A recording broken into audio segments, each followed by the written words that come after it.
What's going on, everybody? Today is October 22nd, 2020, and this is what got our attention. I'm Mike, and I have literally screwed up everything to get this podcast going today, even though I thought I was good to go. So, I'm here with Brian. Yeah, no, you're too hard on yourself because there's new things that we've actually put in place that are working great as well. So, I mean, some things pixelated, some things not as much pixelated. And, I don't know, we're an 8-bit world. We're a 32-bit world. Who cares? Let's just keep going. And we're also here with Bruno. Yeah, I'm Bruno, also known as Dymyrn, and I disagree entirely. He should feel terrible about himself. Well, there we go. That's for other reasons. That's the Bruno I know. So, oh man, what a week. It's been an interesting week. There's a lot of different types of news that I guess we don't typically talk about all the time, but it is good things to talk about, I would say. It does not feel like a normal year for this time of year. I mean, normally shit should be popping off. I mean, people should be deep into the next Call of Duty or excited for it. For a console launch year, we should have had tons and tons of information by now, and it's still kind of dribbing and drabbing out. And we're barely even talking about the consoles today. Yeah, and they're literally going to be coming out. We just lost 5 viewers. Yeah. And they're literally coming out within a few weeks. You know, like it's like we're that close, and yet we don't even know a whole lot about it. It's a really strange time. So before we get into the news today, I wanted to bring this up to you guys because this is something I saw on my news feed that it was just super funny to me, and kind of funny, kind of not funny. Creepy funny, if you can say creepy is funny. But so I saw an article and it said that this streamer that's on Twitch named as Hachubby or HA Chubby, she was shocked because her biggest Twitch fan stream sniped her. Okay, not too bad. But the last part is in IRL. So in real life, she got stream sniped by a fan. So H.A. Chubby, she is a in real life streamer. Like, she likes to go around and on Twitch and like broadcast from different locations and stuff like that. So she's not necessarily playing a game behind her desk, but she was out and about doing her thing, and this guy comes up to her and he's like, hey. And she's like, hey. And he goes, hello, what's your name? And the fan took a minute and he goes, I'm BFG. And then she paused and she says, and she laughed in disbelief. She goes, what? Sorry?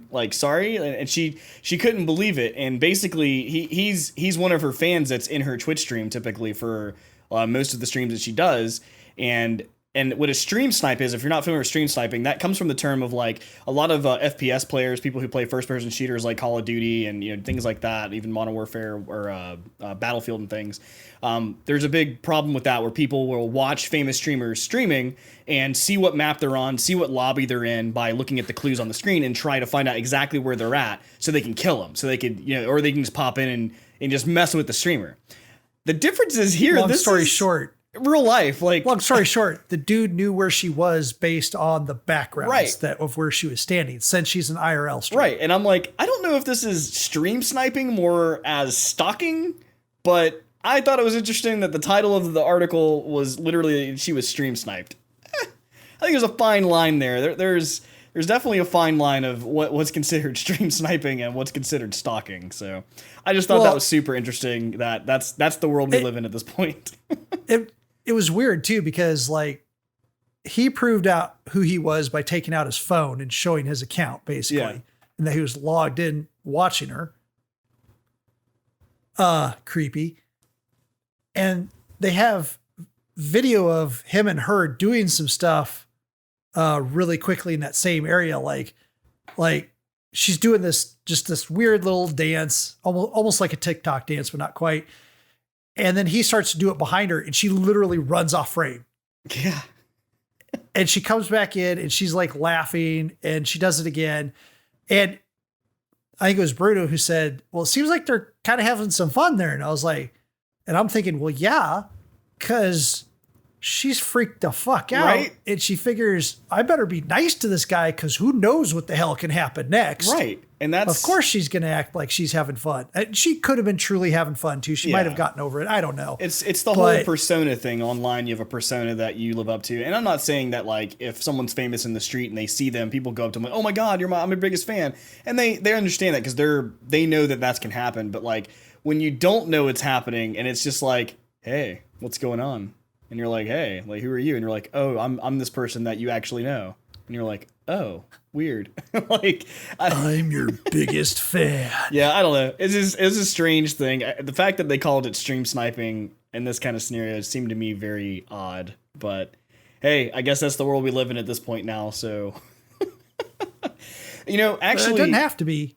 And I guess we'll start the news with that. I'll let Dymyrn take it over. But we've actually got some actual good news as far as streaming, which is concerned. So I'll let him have it. Yeah, this week we had a really interesting thing come up in the Twitch community.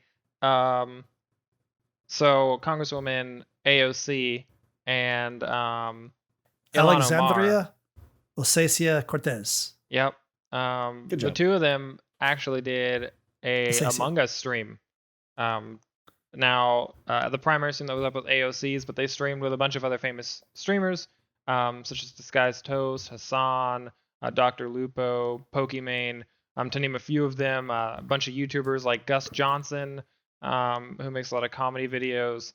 So they streamed together and played Among Us with the purpose of essentially creating more awareness for voting and the importance of voting and creating voting plans.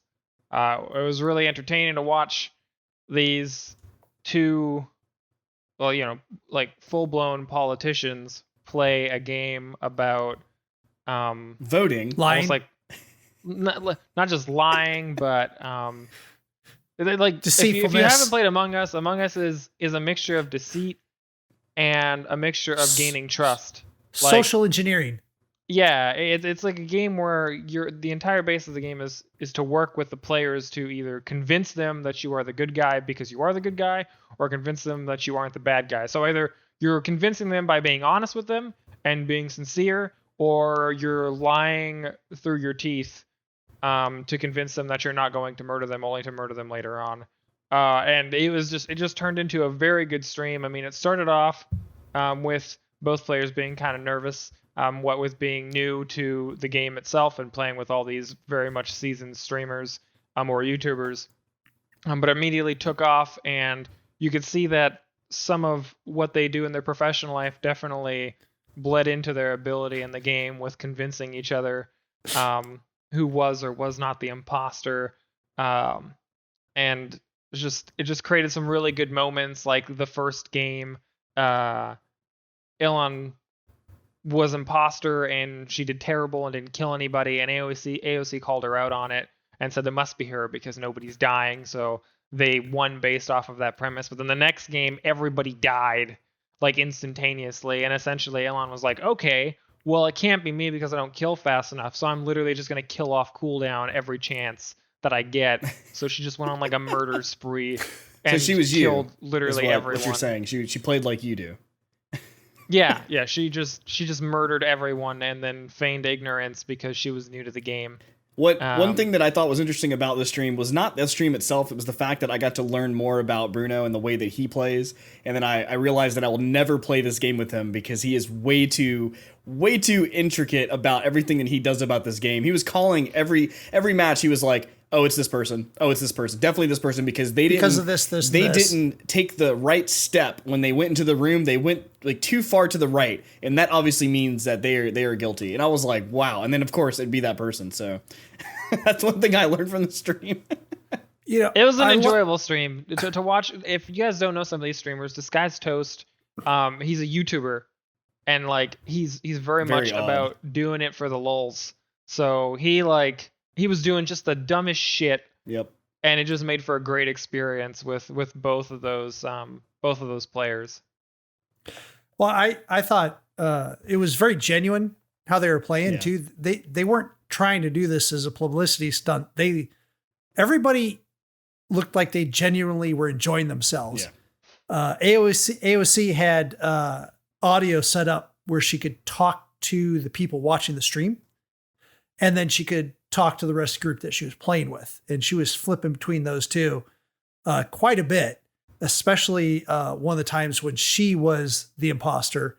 And she was so nervous about doing everything as the imposter. And it was just, I literally remember going through some of the same thoughts that she did the first time I was the imposter. And sure, they did this to raise awareness of getting people out to vote. But I mean, they didn't shove that down anyone's throat. They talked about it a little bit in between games. That was one of the things I was impressed with too. It wasn't that they were trying to shovel politics. It was just like, hey, go vote.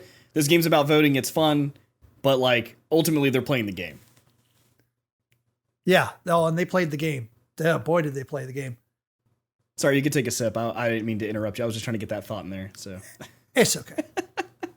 But yeah, I mean, it worked out to be a really awesome experience, and there was some transparency from Elon's side with reference to, I mean, both of these congresswomen are people who are not like, they're not new to the gaming scene. They both have been very open about the fact that they enjoy video games. They are just new to Among Us, and there was actually an ongoing conversation with Elon where she was talking about her custom built PC that she built. She was going through the parts that were in it, so she even posted her specs, which is like pretty decent rig. It's an Intel Core i7 10700K RTX 2060 Super, 32 gigs of like G-Skill RAM, 970 Evo, 1 terabyte NVMe. But that extension and the code, RGB, that surge protector right there, that is like heavy duty old school surge protector. It's like the metal casing ones. Oh man, I know obviously that wasn't like, it was set up for the actual event, but it was still, to me, it was really cool to see Congress people, Congress, you know, our congressmen or women actually doing something to interact with the young vote. So the younger voters out there actually trying to connect with the people who are, you know, under 40, like people who probably, you know, don't really get into politics and not necessarily even vote. And like they really feel this year's a huge voting thing. It's a really big time in our history to vote. And, you know, they took the opportunity to take that moment to talk to the people who were younger, to get them to understand, you know, obviously they're playing games with us, so they're probably on the same level that we are. And then also, hey, like why voting is important. And one of the interesting things too, which is actually something you could probably talk about, Bruno, was that one of the streamers that she was playing with was from Canada, and she was asking, this is AOC asking questions about healthcare and such. And she was like, you know, what is it like, you know, to go, because like when she found out he was from Canada, she's like, what is it like to like be able to go to the hospital if like you're hurt? Like what do you do? And he was like, well, I walk in, I say I'm hurt. They ask me how bad, and if it's like my leg's broken, they'll take me back. They'll do surgery on me, and then I leave. And they're like, and she's like, okay. And I go home and I Google how much it would cost in the States. And then I Google, was his next line, how much it costs in the States. And she's like, so that's it? Like, you don't have to have a credit card or like money or like figure that out. And he's like, no, like, that's just, and she's like, and she even almost like, you could tell that she was almost even baffled too, which I knew she knew this, but she was almost even like hearing it again from somebody to like say that like literally that's it. Like it was just like, you know, and this is other countries. Like people don't realize that this is something that we could do here. Obviously if everybody agreed to it. But it's something to see like another perspective outside of the US, which was really neat to see. And it's just interesting. Like things like that was, you know, and it brought that topic up to people in the age range that aren't really thinking about stuff like that, because, you know, we're not thinking about healthcare when you're young, when you're 18 to 25 or 30, you're thinking, you know, I'm perfectly fine. I can live on the edge. I can do whatever I want to. And it's not till you're a little older when you're like, man, I need healthcare. I've got a family. I got to think about things, you know? And it was really neat to see that happen. So I thought that was really interesting. And like I said, it wasn't very political at all. It was just more about voting.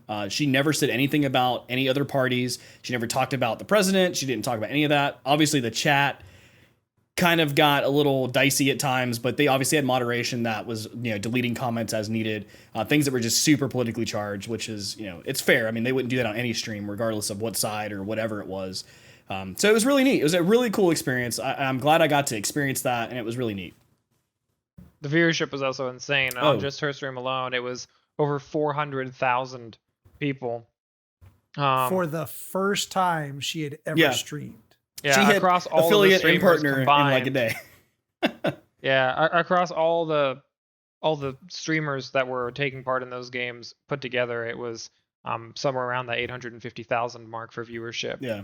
And for like Pokimane was still pushing almost 100,000 viewers while doing this, and we're talking like their stream is pushing the numbers of 100,000, 20,000, 50,000, while somebody is like actively taking away 400 to 450,000 viewers from the pool. So it had a really great turnout, which means that hopefully the message that they were trying to provide really reached where they wanted it to. The other part of that, for context, is the highest stream we've ever had on, or they all had on Twitch at one time, was a stream between Ninja and someone else, but it was like 600K.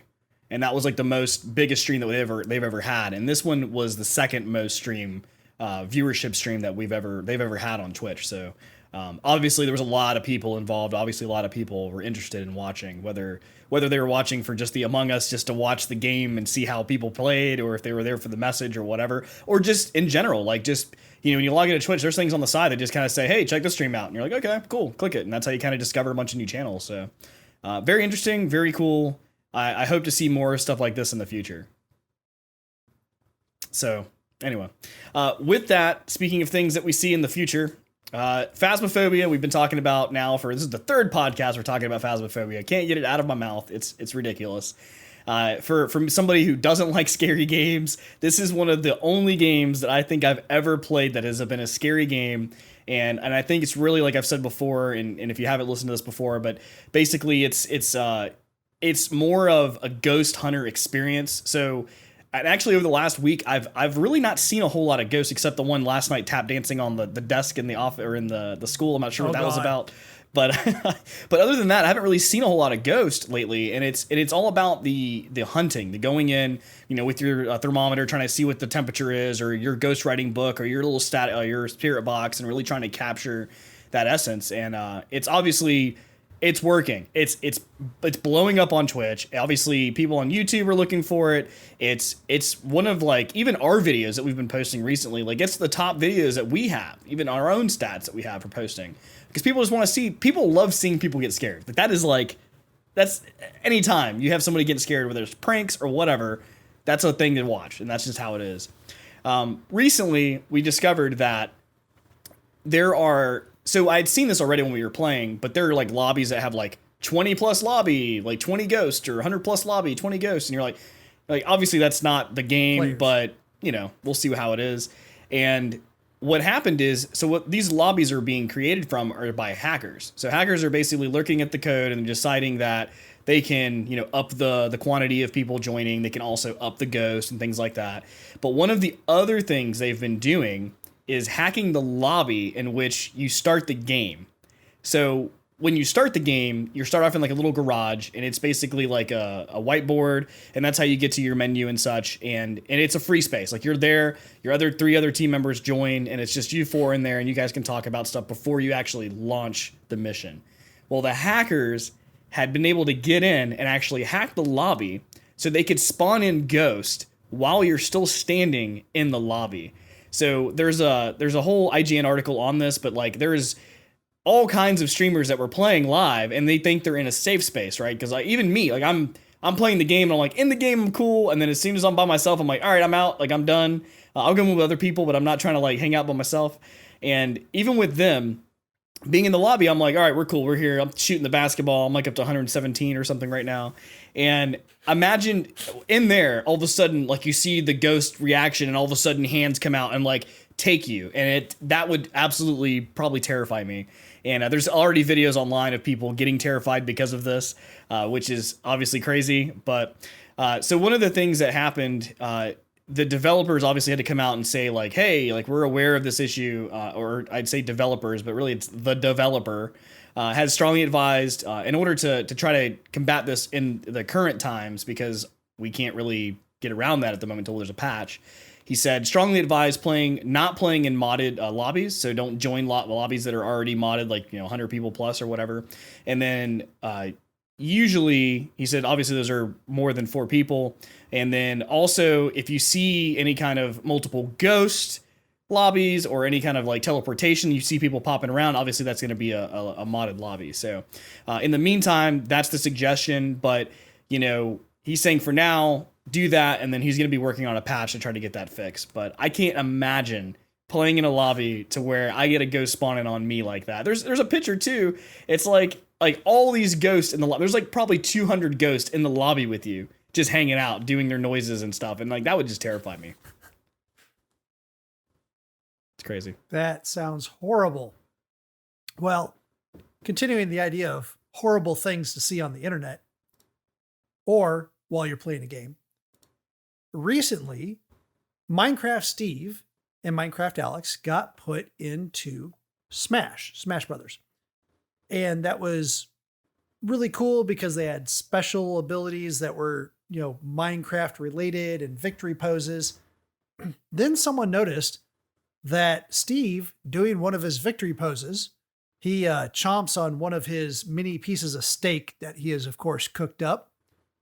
And after doing so, just drops it down to waist level.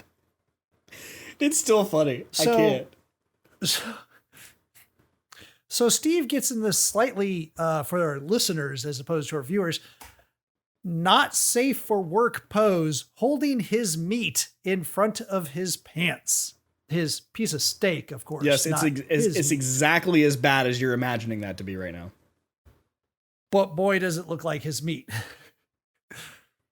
Fortunately, though, Nintendo has already patched this out. They got the 9.0.1 patch that was released, I believe, yesterday. Yeah, yesterday. Which has already patched that out. Now he just puts his arm down and has no meat in his hand. So it's back to at least being safe looking. Much, much better than it was before. Or not as funny as it was before, but better. I mean, the thing is, there's somebody on the team that created this, especially as a victory pose. Like, they knew exactly what they were doing. They were like, let me see if I can get by with this. And they did. They actually got past like the final check. And then it was like, now it's live. Yep. And now we have to go back and patch it. And people have already said stuff about it. And this is like, this is Nintendo. Like, this is. And it's been live for a bit. Yeah. So, I mean, let's be honest. There's a lot of Nintendo specific games out there that have some hella inappropriate shit in them. And they're not rated for adults or like, anything higher. Like they're like rated for kids, but then you start playing, you're like,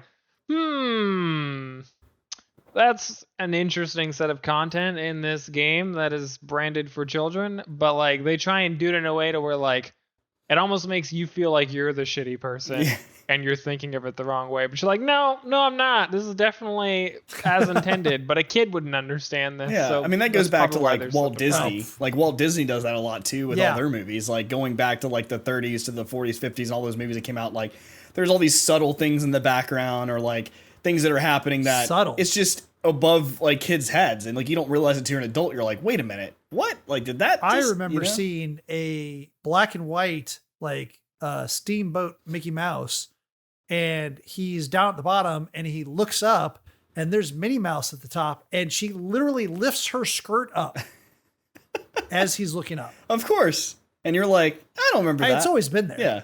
But yeah, I mean, it's almost like an Easter egg, I guess, that like the design community gets into. Like they try to like slide these things in, put these things. I can't even, there's nothing I can say about this. Like, much like the debate, I wish I could reach out and mute your mic. Yeah, sometimes. As long as it's not with your meat, I guess it'd be fine. Yeah, right. That's not all in the Minecraft world. Also, they are doing something that Facebook recently did with Oculus. I mean, Facebook had bought Oculus way back in the past, and they got to the point where they now require a Facebook account to use the new Oculus Quest 2. Which makes sense. Some people really had some problems with it, but I get why people may not want to have things associated with Facebook for streaming, but it's still, they own the product. So it makes sense that they would want to use their account for it. Well, very much the same thing is happening now with Microsoft and Minecraft. Minecraft, the Java edition, going forward will now or shortly will require a Microsoft account in order to play. And again, a lot of people will get bent out of shape like that. I don't want Microsoft to have my data. They own Mojang. They already have your data. It's too late for that. Yeah, it's also it's got a difference to it, right? Like this is something where like the Windows 10 version's already included in that umbrella. Like you have a Microsoft account to play the Windows 10 version. This is just them finally migrating the Java version into it for the sake of combining it all in one umbrella. Yeah. Well, yeah, and shutting down all those servers that were keeping track of all those other accounts they don't need to keep track of anymore. Yeah. And all of that was data and servers and stuff that they had to keep running, money they had to put into that instead of putting into development. It's really the people that are worried about an account that they don't want to associate with their, Xbox, Microsoft account, because they do probably shady shit on their Java account. They could do whatever kind of hacks. They could do whatever they want. Like it's fine, and nobody can really pin them down. If something happens, those are called mods, sir. Those are mods. I want to go ahead and tell you that you can 100% do those things with the Windows 10 version, and Microsoft doesn't give a single shit. But there is a chance that if you do something really bad, that you could lose your account for Microsoft because of whatever you do. It has to be like abuse based though, not hack based. They could not care less about modding and hacking in their game. Okay, they do care about abuse. You beat me on that so level. And the thing is they already had that information through the Mojang account anyway, and they did ban people through Mojang accounts because of that.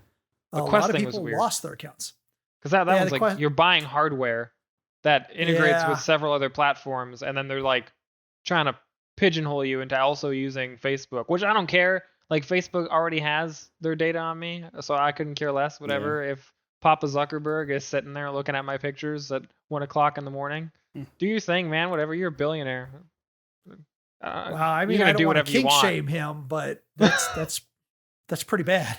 Yeah. I mean, he's not doing anything wrong with it. He's a robot. He's just analyzing it, digesting data. Oh my goodness. Yeah. Is it bad to shit talk billionaires on a podcast? No, it's fine. No, it's encouraged. Yeah. We should. We talk about billionaire slap fights all the time, and it's like the whole Apple and Epic thing, and at this point, I don't care which of them wins. They're running two giant ad companies campaigns which, now. when you bring that up, each other. Don't get me wrong. There are still things happening in that, but we feel like we've saturated you guys enough with the Apple just garbage that we just haven't posted anymore about. We haven't talked about it. It was interesting. Like the whole podcast got our attention. It got our attention for like a week or two. Now it's just old. It's just time to move on. It hasn't lost my attention. I find it very amusing, but only because I follow the CEO of Epic Games quite closely, because the shit that guy has done in his career is fucking hilarious. We should have also a lost our attention podcast, and we talk about the things. Yeah, we strayed a bit off. Yeah. I think we've strayed a little bit more on the political side of things almost here. And let's get it back to the fun side of things. Let's get back to the games. That's right. Let's get back to Xycia's Cyberpunk 2077 weekly update. So we're literally 2.5, 3 weeks away from the release date. And I don't know about you guys, super excited. Obviously I'm excited. Bruno's excited. You're going to wait another week, so you're about 4 weeks out. Hashtag we will wait a week. So hashtag Brian will wait a week. We're not going to wait a week, but that's how it goes. So cowards. It is what it is. I might just refund the game. I don't know. Yeah, we'll see what happens. So some of the news we got this week for Cyberpunk was that I talked about last week. I think it was last week. We talked about it was 2 weeks ago. Talked about the Russian version of one of the trailers we saw, and it was like the same kind of scene we saw before with a little bit extra, and it was in Russian, and it's like you could watch the captions if you want to, but really just watch the gameplay so you can see like a little bit more about the game. And what we found out this week was that the motion captured for all of the languages, so that they've announced they're going to have 10 different languages for the game release. And what they've announced is that instead of having to actually program 10 different languages as facial expressions from someone talking, they've actually got AI introduced to where it's programmed that it's actually lip syncing from AI, so that when someone has a dub track of a voice, the AI is smart enough to understand what they're saying and then like actually show that on screen of how the person would actually say something. So it goes from like English. There's a video of English, French, German, and Japanese. The actual lips move according to what the person's saying, but also the facial expressions move according to the language that the person's speaking. So, you know, like in German, it's more about like I think they said like the brows expression. It's the brows kind of like when they say certain words, it kind of like highlights the words they're saying. Whereas English, it's not so prominent. And then Japanese, it's more, it's a different sense of the way they say things. So it's the AI is generating all this for them. They don't have to go through and actually do all of this for the dubs they have. So they're saving time for one. And then it's also just really interesting that the artificial intelligence they have at this is actually doing all of the actual work for them, which is pretty crazy. Other news, Cyberpunk related, sort of. This is kind of a rumor, but it's Cyberpunk related, and you know what? Why not? Because we're that close, and we're ready. But if you're not familiar with Dr. Disrespect, he's a super huge, was Twitch streamer. Now on YouTube is where his new platform is. We've talked about in the past, there's some sort of issue that happened with Dr. Disrespect. His account got deleted off of Facebook, got banned, perma-banned, and we still haven't heard exactly what happened in that scenario. There's a lot of speculation. I mean, without really knowing what happened, we just don't know. He's also already done sexual kind of things in the past that he's had against him. So who knows what actually happened with the new one that actually caused the permaban, but who cares? Wait, Facebook or Twitch? This is Twitch. Okay. Yeah. Just to clarify. So last week, I don't think Facebook is in the position to permaban anyone right now. Yeah. So actually, it was actually this week on the 19th. He posted a video of Cyberpunk with the Keanu Reeves talking about the new bike, the bike that he was on, and the way that their company's gonna be in the game. And he reposts that and says, "Just wait until you see what we have planned. Next level." And that's all we get. So what does that mean? So Dr. Disrespect has also been featured in another game that's free to play. I think it's on Epic. It's like a third-person shooter game. So he has a skin that's in there. You can actually play as him, I guess, in the character. So he's saying that, you know, something playing with him. We don't really know. Is it going to be a skin? Who knows? Is he going to actually be like Keanu Reeves and actually be in the game for a few minutes? We don't know. The idea is he said that, and we're going to follow it, and hopefully we'll find out. But I'm not necessarily super pumped that he's going to be in it, but we'll see what happens. Well, if he's in it, he's probably not in it as himself. I mean, Alana is in it. She used to be working for IGN, and she does a number of different things now, and she kind of streams YouTube on the side. That's not her main gig. But yeah, she's in it as a NPC that gives a quest. Yeah. Which we've seen that in famous movies before, like the first Star Wars movie, the newest of the trilogies. I'm trying to think of the movie. The first movie of the new trilogy. I don't know. I'm getting lost with Star Wars at this point, but they even had what was his name? The James Bond guy. Daniel Craig. Yeah, Daniel Craig. He was like an extra in a starship stormtrooper suit, just there. Like, you couldn't even tell, other than his voice, that he was, and even with that, it's still like inside the suit, so you don't really get to hear it very well. But even that, like, he was a part of the game just to be a part of it. So you'll see that in the video game world too. People just want to be a part of the game just to say they were in it, you know? Yeah. So. Yeah, and you know, I actually think, if anything, Dr. Disrespect is like maybe one of the few, if only, streamers out there that his persona, like, which I'm not a particular fan of Dr. Disrespect, but I mean, there are a lot of people that like him, and I understand why. But his persona, his character, the style of it fits really well into the like atmosphere that Cyberpunk 2077 has created. Like, it's kind of like the correct shtick. I could see him being like a side quest NPC in like Cyberpunk 2077. That's kind of the same kind of like edgelord character that you see him play on stream, and he sends you on some like shitty mission to do some shitty things. Yeah, and like that's a good point. I mean, I could definitely see that. He fits. He really does fit. Like, you maybe like finish the mission and you get like a cosmetic that's like the signature glasses he wears on his stream every time or something. Or that terrible. Yeah, he is a bit of a thing. cyber dick. Yeah, there you go. So it kind of works. You got to play both missions to get the glasses and the cyber hair. So you have to play it twice. Now, the first mission gives you the cosmetic. The second mission, if you complete it, actually has Dr. Disrespect smash the glasses and the cosmetics, and you can't use them anymore. Yeah, and you get the achievement of total dick. It's the achievement. Yeah. Calling it now. All right. Great. So with that being said, I call that they won't waste an achievement on him. yeah, I hope not. Well, anyway, we'll see. With that being said, we're going to take a moment for our sponsors. So hang out, listen to us. We'll be back in just a second. And we're back. We're going to talk about some of the things that we actually played this week. This is always the time where we like to talk about the different games we play and tell us a little about experience we had with them and potentially the price and if it's even worth playing.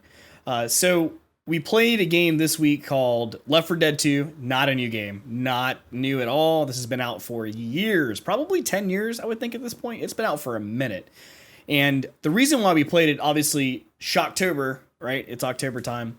But the other part with that was that they actually released, we talked about this before, released a community update, which was kind of sponsored by Valve. So Valve is the creator of Left 4 Dead, also the creator of Steam. Valve is a huge company. They made Half-Life, all these different companies or different games in the past. But Left 4 Dead was a zombie first-person shooter where you and 3 other people can play together and you kind of have to help each other get through the levels. And the idea is that the zombies have taken over the world and you're basically trying to get to point A to point B without getting killed. And there's normal horde zombies, but there's also special zombies that can do special abilities, whether they're like charging you as a charger or a smoker that can throw his tongue out and grab you and hold you in place and constrict you. And I mean, there's a slew. And then the ultimate one is the tank, which when the tank shows up, you might as well just turn the game off. It's over. You just, you settle with it. You make your peace and you say, you know what? The game's over. I fucking suck. There's no way I can ever continue.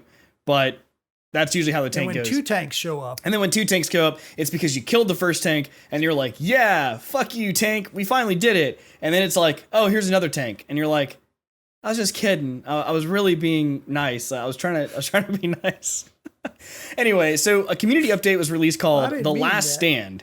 And The Last Stand was the community had found some in source code. They'd found that and I say source code because it's on the source engine, which is funny, but source code, they'd found that there was a map that they didn't actually include in the original game. And they were able to pick that apart and kind of build it back out to like an actual update, like where you can actually play it. And before they released it, they contacted Valve and said, hey, like, here's our release. Like, this game has been basically dead from development for a good minute, like 5-6 years. Do you mind if we release this? And Valve said, you know what? That sounds like a good idea. We'll announce it as an official update. It's a community update, but we'll say that's a new update. So Valve released it and they made it The Last Stand. It's about it. Well, we were able to play it within an hour, and it was very, very fun. Well, I say a little over an hour, I guess. It wasn't under an hour, but very, very fun. It was not 2 hours. No way. It was like an hour and 9 minutes, I believe, is how we beat it. So we played Left 4 Dead 2. The Last Stand. Really neat. It definitely felt like an actual campaign part of the game, not something that was modded and like was missing parts. It was definitely the game, definitely well thought out, and obviously still had the same feeling of Left 4 Dead. Like, I mean, it was a very good shoot 'em up. Zombies are here. I'm getting overwhelmed. My friend's down. How do I get them up? I'm literally gonna die. Oh, there's a tank. And then you somehow survive that, and then there's another tank, and then you die. So, what are your thoughts? Like, you guys had thoughts? Maybe you guys played the game with me. I don't know. I mean, Left 4 Dead's like an old recipe, right? Yeah. They got it pretty much right the first time, and it's been the same way ever since. So the additional DLC, I guess, was pretty well done. Yeah. Yeah, I don't know. It's just a solid game. It's one of those games where you can always go back. Yeah. Every once in a while and pick it back up again with some friends and mess around with it and generally have a good time. So I had a good time with it, a good time going back to it. Like, my last playtime was 2016, so beginning of 2016. I don't know why I was playing it in January of 2016, but yeah, so be it. It was definitely fun to play again. Been a long time since I had played as well. was an absolute blast to play with Mike for the first time and watch him just Leroy Jenkins right the fuck through flames. He's on fire. There's zombies swarming him. And we're just like, dude, wait for the flames to go out. Nah. Then we'll go over. We had to restart that one. I will say I am a lot better at first-person shooter games than most of the other games. So I'm not saying that I was always holding my own, but I was definitely performing a lot better than I have been in the past in most games, where usually everybody else is carrying me. I was actually able to kind of carry you guys a little bit for a little bit. Absolutely, yeah. And it was good to see that, and like kind of like what Dymyrn said is, the game still plays very well. Source Engine is still amazing. Like, as far as gameplay and the way that the game looked good. Yeah, it looks good. It feels good. It doesn't feel like the thing is, there's hordes of zombies at times where there are so many zombies on the screen that like you would expect the game to bog down, but it's perfect. It's just the only thing that's bogging you down is like you can't move because things are in your way. Like you can't physically. The weird get them thing off. about it is, it's got those audio cues for the different zombies that are about to attack you, and a lot of them jump out at you. And in theory should be like jump scares, but in some ways playing Left 4 Dead now, especially after, like Amnesia and, Alien Isolation, even though you didn't get to the really scary parts, Phasmophobia, definitely after like those games coming out, playing Left 4 Dead now is like watching a 1980s horror flick now. Yeah. Where it's like you already know everything that's going to go on anyway, maybe not like beat for beat or where the jump scares are, but they're there, and it's like more amusing than scary, because at no time in the game was it like it was like stressful because we're trying to get something done, Right. But none of it was really scary. So that was fun. The biggest thing with that game to me is it's a strategy game. It's what it is. It's 4v4 with AI help, and except the AI help is only on the zombie side. So one of the modes we didn't play this time, but one of the modes you can do is actually play 4v4, so 4 humans versus 4 humans, but 4 humans are actually human and 4 humans are actually zombies, and they're the special zombies. And with the special types of zombies, you can work together to try to get that, to kill everyone. And you can do that by using the strangulation on one of them. You can use that by pinning someone down on the other one, using the jockey to kind of scurry somebody away from the group and things like that. So one part that was really neat to me, which I tried to put the highlight up today and I just wasn't able to get it done, but there was a point where we were kind of pushing forward. We were also playing with our friend Secret. So we had a four group, and we were coming down this like waterfall, basically walking, kind of going across this like light water at the bottom, kind of just getting through this little canal. And we came across to the waterfall where the actual drop happened, and it wasn't very far. It was probably like 15 feet or so. And 3 of us jumped down, and we were ready to keep going. We thought Secret was with us, and of course he wasn't. He turns around, we turn around, and he goes, "Oh, I just got caught. I'm caught up." And we look, and like he's way far away. He's pinned, and we can't get back up the water fountain because like we're or waterfall. We're like, which is the main thing. Yeah, we're 15 feet away. We can't we can't jump that high. There's no way to get back up. And we're like, well, he's dead, and that's it. We have to fight, and the game is definitely designed to have 4 people fight through the levels. And at this point, we get down, there's a little boat, and there's a little ammo cache that's in the boat that we can actually reload our ammo. And of course, as soon as this happens, the hordes start pouring down towards us from the end of the water.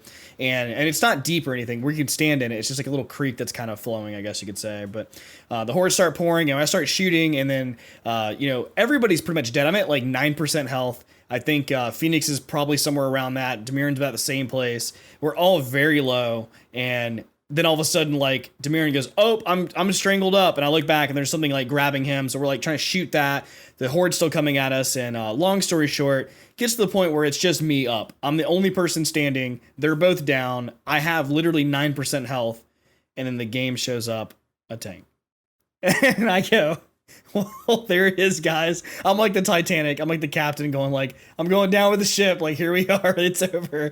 And I place myself right behind a rock. Go ahead. And, a similar scene plays out over and over again, because there was one time, almost the exact same thing. You got me up. I go to try to get Dymyrn up, or I'd get you up, And then I would go down, you get me back up, and we only had one person up each time, and hordes everywhere until finally the game just ground us down. So, and we in this scenario, so I'm literally there and I'm fighting a tank. And I have an AK and I'm just shooting the tank as much as I can. And he throws he picks up this big boulder and throws it at me. And I'm hiding. So it hits the rock in front of me and doesn't hurt me. So I move and he starts shooting at me. And he starts getting closer. And then I hide around this other thing. And I basically kill the tank by not by myself because they're shooting too. They're down, but they're not not able to do anything. So they're still shooting a little bit while we're doing this. And I finally kill that. So I'm like, all right, I'm getting Dymyrn up. I'm going to get him up. So I started getting him up. And then, of course, I start getting attacked again. So I get him up. And as I'm trying to get Phoennix up, I go down. So then now it's just Dymyrn up. He's up by himself trying to fight and do all the stuff. And he finally gets Phoennix up. And then he goes down. And then Phoennix is the only one alive. And we're just shooting and shooting and shooting. I'm sorry, I have this backwards. So now Dymyrn's the only one up. It's basically Phoennix is down, I'm down. Dymyrn's the only one up, and he's finally got enough done to where he's gonna try to get me back up and then get Phoennix back up. As he's getting me up, a jockey jumps on his head and starts steering him away. And basically, a jockey takes your control. You can't do anything. Steers him away. And as he's going around, I have this gun, and I'm see him so far away, and I shoot, and I kill the jockey off of him from a probably crazy distance. And he comes back and he gets us both up, and we both survive. We all three are able to get back up and repopulate our ammo, and we can't believe we did it. And of course, shortly after that, the game just completely shit on us and made us die. But that was our experience. It was a great little hurrah there. We just kind of kept going back and forth until we finally beat it, and it was really cool. And that to me is why Left 4 Dead 2 is awesome. TLDR. Go watch the clip on twitch.tv/Xycia. Oh yeah, it's on there, actually. I put the clip on the highlight on there. I just didn't put it on YouTube yet. So, yep, it is on there. Other games we played this week. So Phasmophobia is still here. I even put in parentheses on our show notes that I'm not sure if I want to mention this again, but we did play it. I mean, we kind of have. We kind of talked about it already. We're still playing it. It's not going away. But ultimately, if you're not familiar with Phasmophobia, it's $13.99 on Steam. I definitely recommend you go play it. It is a ghost hunter experience. You can play it in VR. You can play it regular. Definitely recommend it. I don't know what else to say. Left 4 Dead 2 is $9.99 on Steam. Oh wow, it's super cheap at this point. I mean, it's old, but it's old. So good. There's so many mods for that game too. You can literally play Legend of Zelda, the first Ocarina of Time. You can play the first Forest Temple. In Left 4 Dead 2. So, I don't know. There's different ones there. So tell us about your second Friday. Oh, God. So, if you're not familiar, I'm doing a thing called Shocktober. And Shocktober, to me, what that means is I hate playing scary games, even though I say I like Phasmophobia. It's just not a norm. I hate playing scary games, especially by myself. That's the bigger problem, is by myself.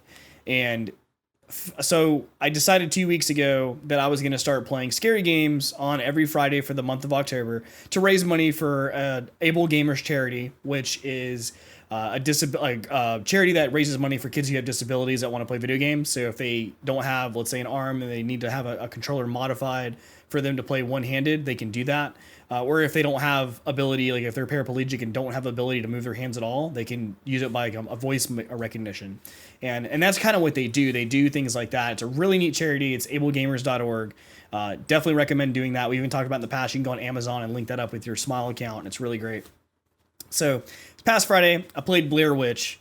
And I played Alien Isolation the first week. I played Blair Witch the second week. And I expected Blair Witch to be a little scarier, which I will say it wasn't necessarily scarier. It was very creepy to me.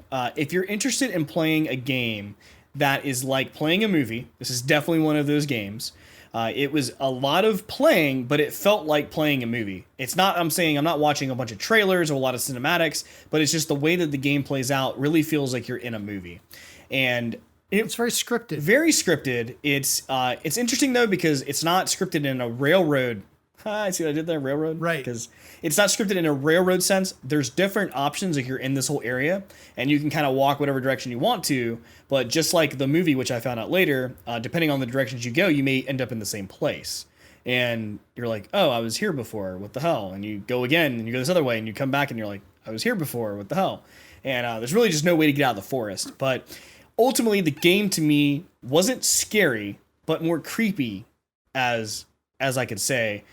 There were moments psychologically taxing. Yeah, there were 2 moments where I did jump, and I probably said something crazy, but those 2 moments were the only moments I had in the game that were scary, which like I said, I expected this to be a little worse than Alien Isolation. I didn't really have any problems with Alien Isolation, so hopefully that works out.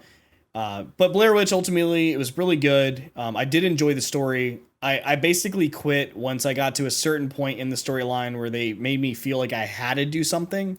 And I don't want to talk about that. I won't spoil it. But at that point, I was like, this is a good time. This was like 3 hours in. I was like, this is a good point for me to just stop because I don't want to do the thing they're wanting me to do because they're literally forcing me to do this. But I'm not doing it. So I left. But on that, Blair Witch, I'm not sure the price. I don't know if did you pull that up by chance? I can probably look it up. I know it was free. Not. So you can pull that up. Here's a question for you. Will you be playing it? Will you be continuing it? Are you going to try to finish it? I don't know. I thought about it. The game seemed interesting enough. I may want to continue it. But the way that my ADHD is, I just don't know if I'm actually going to do it. Like I may have it in my list. It didn't get me enough to where I want to keep playing it. Like it wasn't like Phasmophobia where I'm like, I got to play this again tomorrow, even though it's fucking scary and I don't want to do it, but I have to play it. So, well, it's kind of like what I said before. This seemed not to scare you, but to take a psychological toll on you. Yeah. Which makes sense. Because it was putting you in situations that you weren't comfortable with, it looked like. Yeah. And that's kind of like I said, it was more creepy than scary, but it was like you said, like situations where, because you also have a dog in this game and the dog does a lot of the interacting with you. So if you're looking for clues, you can tell the dog to go look for clues or dog, go do this. And the dog's name is, God, I can't even think of the dog's name at this point, but Bullet. Bullet. Yeah. Because you were saved by a bullet. Because I was saved by a bullet. So Bullet was pretty cool. And like, I would tell him to do things, and it was really interesting like that, like being able to, you can pet the dog, by the way. # you can pet the dog, Blair Witch Project. You can definitely do that. One of the better pets, yeah, too. And you like got to pet him, and he's like tongue out. You're grabbing him by his cheeks. You're like, man, you're doing a big old doggy pet in that game. But definitely recommend it if you're interested in playing like a game that's cinematic, that you're really going to feel like you're playing a movie. Definitely recommend it. It's $29.99 on Steam currently. It is free to play on Game Pass, so that's on there. That's just included in your membership, but I did enjoy it. So you remember we had the story about the guy who built the game that was all the different like lockpick mechanisms. Yeah, from different games. And I played that. Could you imagine someone? No. I'm gonna put this out in the world. No. I know where you're going with this. No. And they make a pet the dog game. Oh no, that's not where I thought you were going with this. Then never mind.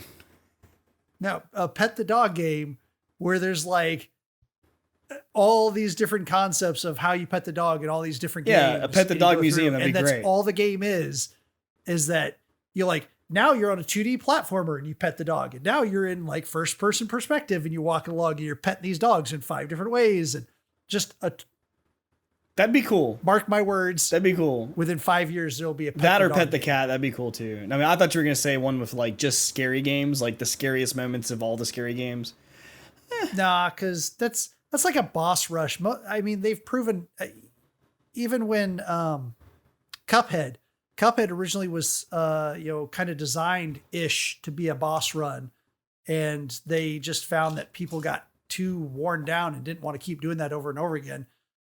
And so they maybe they did not intend for it always to be a boss run, but they built it out from there. Yeah, that'd be terrible. Well, anyway, $29.99 on Steam, free to play on Google or on on Xbox Game Pass, so you can check that out there.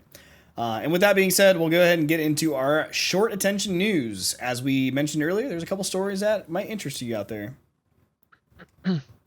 All right, so let's go ahead and start with our, depending on which person you ask, Brian or Mike, our Microsoft or not Microsoft related news.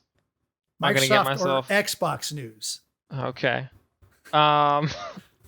It's with reference to Elder Scrolls 6. Essentially, it has been not officially announced per se, but officially implied. I don't know how to phrase it, by Phil Spencer that Elder Scrolls 6 may very well be a Xbox/PC exclusive. There was like some additional clarity added, which essentially was like, do you guys need to release as an exclusive to recuperate the cost of your $7.5 billion purchase of this studio that's really, really expensive? And his answer was like, no. As a matter of fact, that is not a reason that we would make it exclusive, because we definitely believe in community and bringing gamers together. It's more so what we want to do with reference to where we feel to release better, which to me kind of sounds like a cop out. And he's just saying, well, we just want to make more money off of it because it's Elder Scrolls 6, so screw you guys. But I mean, it is their game now, it is their studio, so we'll see what they do with it. My personal opinion is that releasing it on just Xbox/PC is a bad idea. Anyways, that's that news. Yeah, so we also have Red Dead Redemption Online has announced that they're going to have a holiday pass, or Halloween pass at that. And so the interesting part about this is that it's not free. You have to pay. You have to actually pay money to get this update. But also, it's only purchasable starting today through November 16th. So a little bit after Halloween. But it includes rewards across 20 different ranks, including a sick machete, creepy photos behind different your studio photos, some different moonshine and things like that. But it doesn't add a new campaign mode, which a lot of people are actually interested in, and they didn't do that. So there's that. Actually, what I read also too, that it's only going to be available during this time. So I don't know if that's actually valid, but it's I don't know. It seems very interesting to pay money for something that you may only get to play for a few weeks. Yeah. Well, we have some people that want to get an Xbox, other people want to get a PlayStation. We have been looking to, they've got just went sold out. Well, just the other day, in fact, shortly after I'd actually checked, Best Buy actually made them available, and some people were able to pre-order them on Best Buy and get some of the consoles. So this is popping up again. One thing that I can suggest, Wario64 is a great Twitter account to follow because he posts out game deals, and he was one of the ones that broke this and posted this out. Of course, it sold out again in about 15 minutes. Unsurprising. Our next story goes to Twitch, actually. So the reference with Twitch deleting thousands of streamers' videos and issuing DMCA warnings. Obviously, there's been a lot going on with reference to DMCA, with a lot of the music that's being utilized by streamers on Twitch. For the most part, they don't care. Most streamers don't care. They just kind of play whatever you want. And up until recently, the repercussions are we just mute the audio for that specific video, which is still not a great solution, but it was doing something. Twitch has now moved to try and, figure something out with reference to how they're going to handle music going forward. And in turn, through this weird convoluted process that they're implementing, they ended up removing thousands upon thousands of different videos from different channels worth of content, with terrible warnings, just really vague, nothing replies, just you breached our rules. Thanks. And has left a lot of people confused and worried about the future of what they're going to be doing with these DMCA takedowns. Yeah, I mean, ultimately, if you're going to do any kind of streaming on Twitch, the idea is either use a platform like Pretzel, or even on Spotify now, there's a playlist that are available that say DMCA free licensed music. So that's the best way to go. Next thing we got is pulling it out of the hat right now.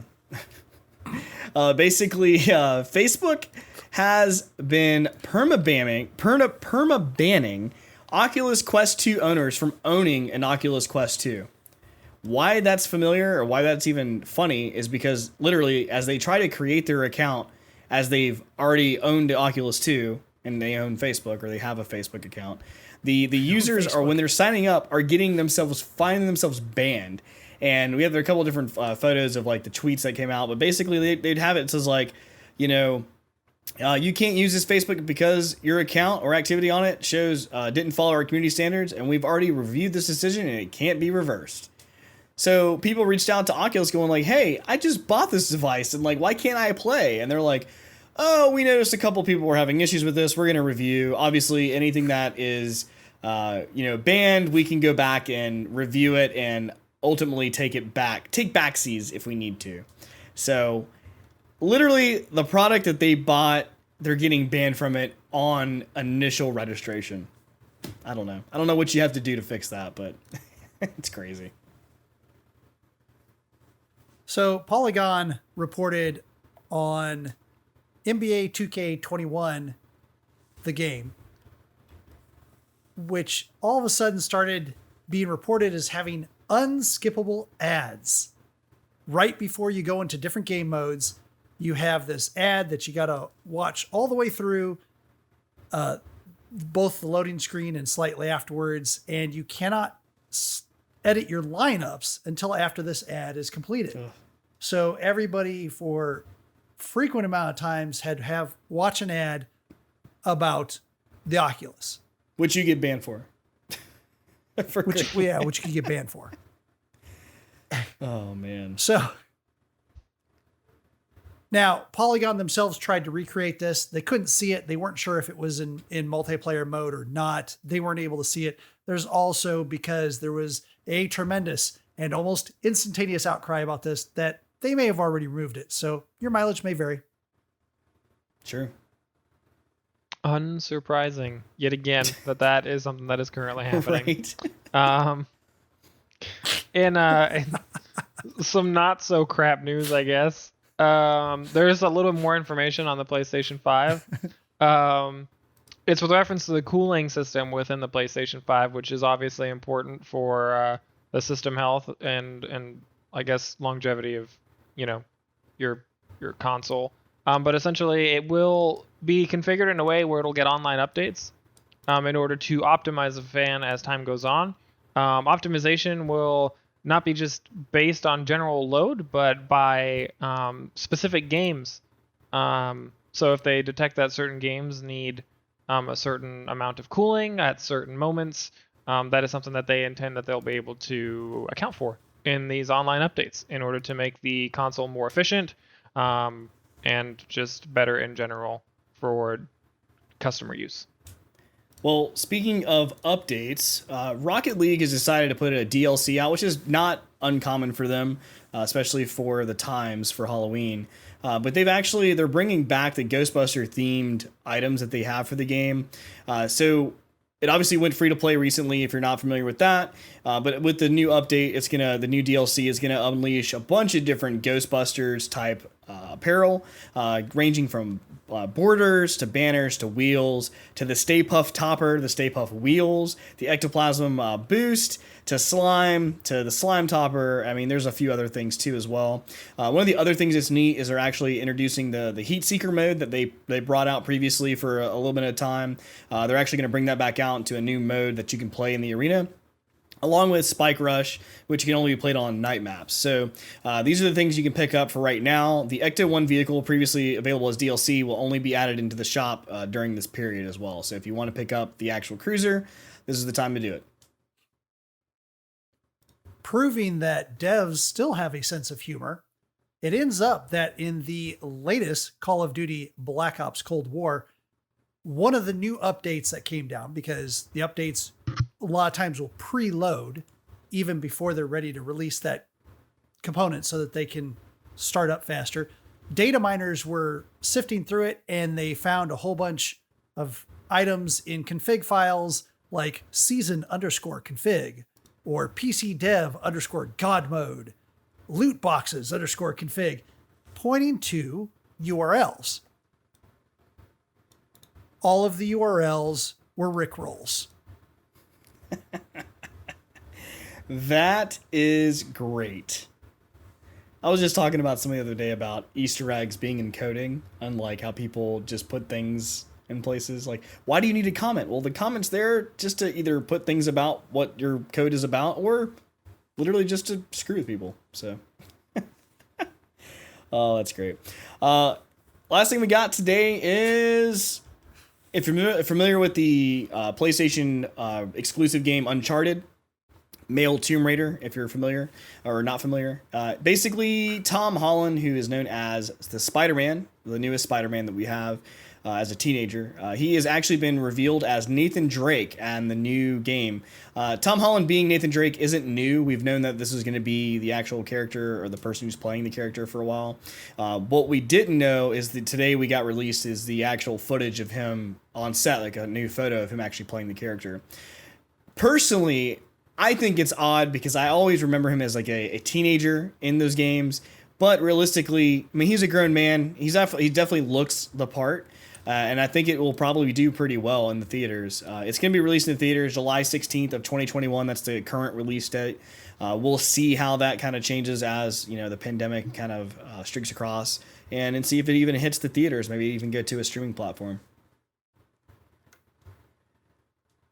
So that is our shorts for the day. Hey, we got through it, even though we had a little bit of difficulties. At least I did. I don't know. So best 10 minutes of news of your week. Right? So this is the time where we usually take our emails and we review them and we talk about them and we highlight whatever you said to us and tell us how you feel. Unfortunately, there's none of that for this week. So if you're interested, you can send us an email, goa@sassgaming.com. So goa@sassgaming.com. And we'll read your email out loud. We'll talk about it. If you don't want your email necessarily disclosed to your information, like your person, you can just say, you know, you want to be anonymous, and that's fine. We've had that happen in the past. And totally cool. We'll talk about it. If you want to tell us how we suck, we're awesome, you love us, you don't love us, how one of the articles changed your life, or how, you know, whatever you want to tell us. That's fine. We'll read it out loud and we'll talk about it. So anyway, that's what got our attention this week. So if you're listening to the podcast, what I recommend is you guys check out the live podcast eventually, if you can, because we give some of the viewers at a time during the break period that you guys hear an ad. We actually talk to them in the crowd, so you can get a couple questions in and actually, you know, tell us what you think about different things. So until next week, you can follow me at Xycia. I'll be playing Shocktober games tomorrow. I'm going to play Resident Evil 7, which I'm not really looking forward to because these games are getting a little more scary as we go along. But you can follow me on Twitch. It's XYCIA. And then on Twitter, it's XYCIA Gaming, and along with Instagram as well. So Phoenix, you want to tell us about your links? Absolutely. You can follow me on Twitch at Phoennix, PHOENNIX_Nova. Same on Twitter, just get rid of the underscore. And Bruno, tell us about your stuff. You can follow me on Twitch at Dymyrn, which is DYMYRN, or on Twitter at Dymyrn Gaming, DYMYRN Gaming. Cool. So, just before we leave, you know, we try to do this for multiple platforms. So we have our podcast available typically on any podcast site that you're probably listening to this on right now. We also have this available online through YouTube. We also reach out. We have a closed caption program that we use to try to make sure that we can get the accessibility there for people who may not be able to hear. So that's also available on the podcast on YouTube. And, you know, we do this live on Twitch. So if you want to hang out live, we can do that as well. Ultimately, if you have any ideas of what we can do, if there's something that, you know, you want to be able to hear from us, or that we can do to help you listen to our podcast and listen to us, let us know. Shoot us an email. We'd love to hear that. And, you know, anything that you guys have suggestions on, let us know. And until next time, have a great day. Wear a mask. Go vote if you can. It's a good time to do that. And we'll talk to you next week. See ya.